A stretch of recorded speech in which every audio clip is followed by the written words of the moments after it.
Going to do something a little bit different now. This was a recommendation that I had from one of my soldiers about doing some scripture readings for the Passion Week leading up to our Easter weekend, Resurrection Sunday coming up.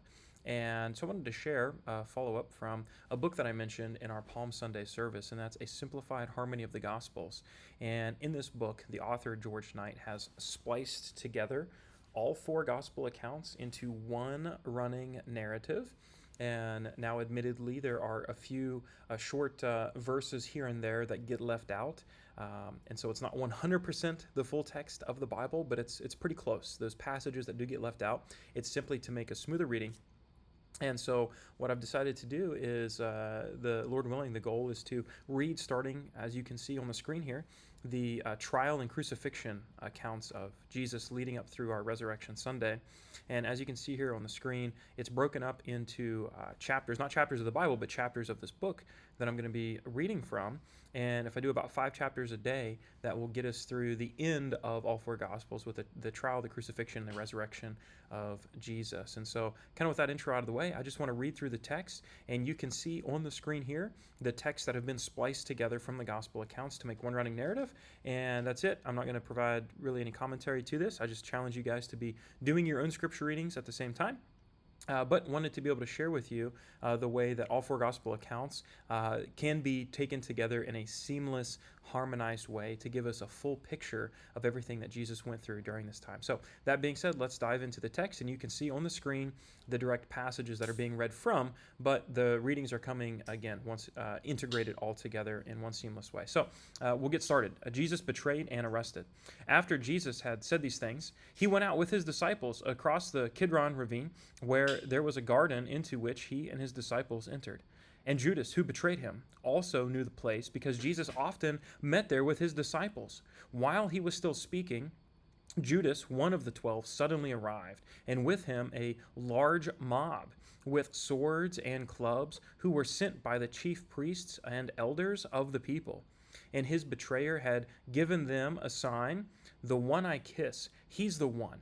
Arrest him and get him securely away." So he went right up to Jesus and said, "Greetings, Rabbi," and kissed him. "Friend," Jesus asked him, "why have you come? Judas, are you betraying the Son of Man with a kiss?" And then they came up and took hold of Jesus and arrested him. And when those around him saw what was going to happen, they asked, "Lord, should we strike with the sword?" And then Simon Peter, who had a sword, drew it and struck the high priest's slave and cut off his right ear. And the slave's name was Malchus. And then Jesus told him, "Put your sword back in place, because all who take up a sword will perish by a sword. Should I not drink the cup that my Father has given me? Or do you think that I cannot call on my Father, and he will provide me at once with more than 12 legions of angels? How then would the scriptures be fulfilled that say it must happen this way?" And touching his ear, he healed him, being Malchus. Then Jesus said to the chief priests, the temple police, and the elders who had come for him, "Have you come out with swords and clubs, as if I were a criminal, to capture me? Every day I used to sit teaching in the temple complex, and you didn't arrest me. But this is your hour and the dominion of darkness. But all this has happened so that the prophetic scriptures would be fulfilled." Then the detachment of soldiers, the captain, and the Jewish temple police arrested Jesus and tied him up. Then all the disciples deserted him and ran away. Now a certain young man, having a linen cloth wrapped around his naked body, was following him, and they caught hold of him, but he left the linen cloth behind and ran away naked. And then the detachment of soldiers, the captain, and the Jewish temple police arrested Jesus and tied him up. First they led him to Annas, for he was the father-in-law of Caiaphas, who was the high priest that year. And Caiaphas was the one who had advised the Jews that it was advantageous that one man should die for the people. The high priest questioned Jesus about his disciples and about his teaching. "I have spoken openly to the world," Jesus answered him. "I have always taught in the synagogue and in the temple complex, where all the Jews congregate, and I haven't spoken anything in secret. Why do you question me? Question those who heard what I told them. Look, they know what I said." When he said these things, one of the temple police standing by slapped Jesus, saying, "Is this the way you answer the high priest?" "If I have spoken wrongly," Jesus answered him, "give evidence about the wrong. But if rightly, why do you hit me?" And those who had arrested Jesus led him away to Caiaphas, the high priest, where the scribes and the elders had convened. Meanwhile, Peter was following him at a distance right to the high priest's courtyard.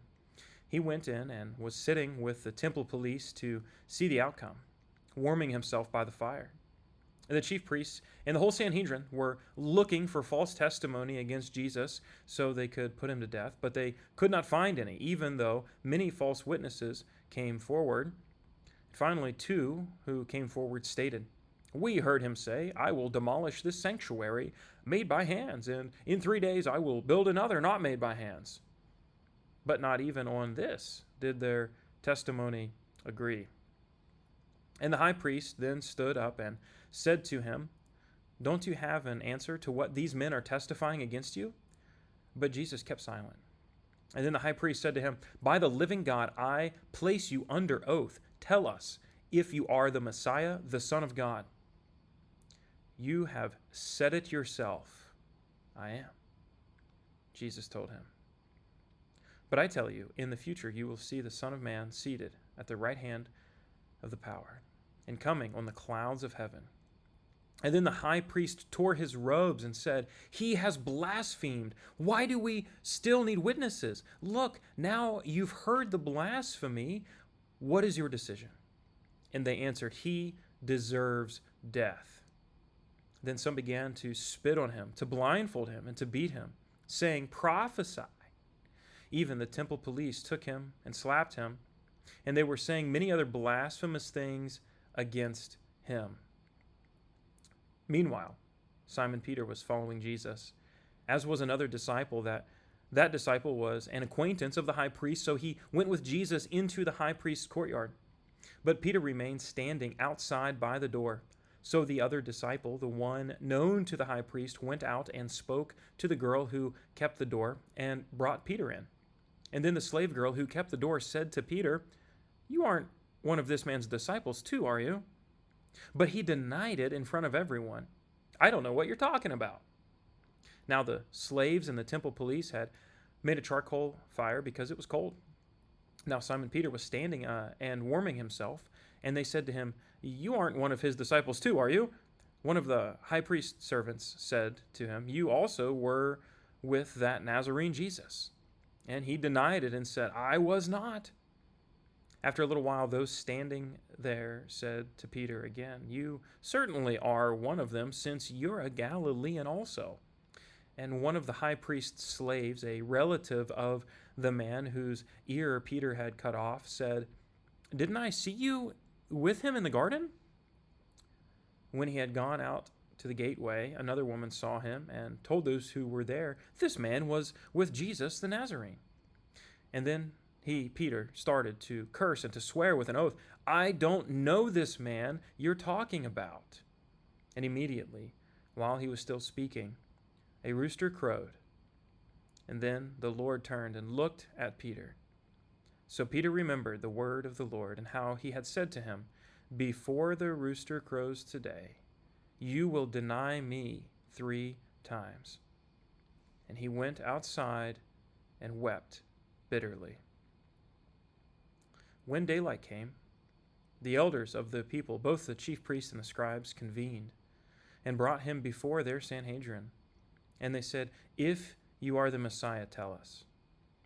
But he said to them, "If I do tell you, you will not believe, and if I ask you, you will not answer. But from now on, the Son of Man will be seated at the right hand of the power of God." They all asked, "Are you then the Son of God?" And he said to them, "You say that I am." "Why do we need any more testimony?" they said, "since we've heard it ourselves from his mouth." Then their whole assembly rose up. After tying him up, they led him away and handed him over to Pilate, the governor. Well, that concludes our 5th of these chapter readings for today. Tomorrow we'll pick up with the account of Judas Iscariot's fate. Till then, God bless.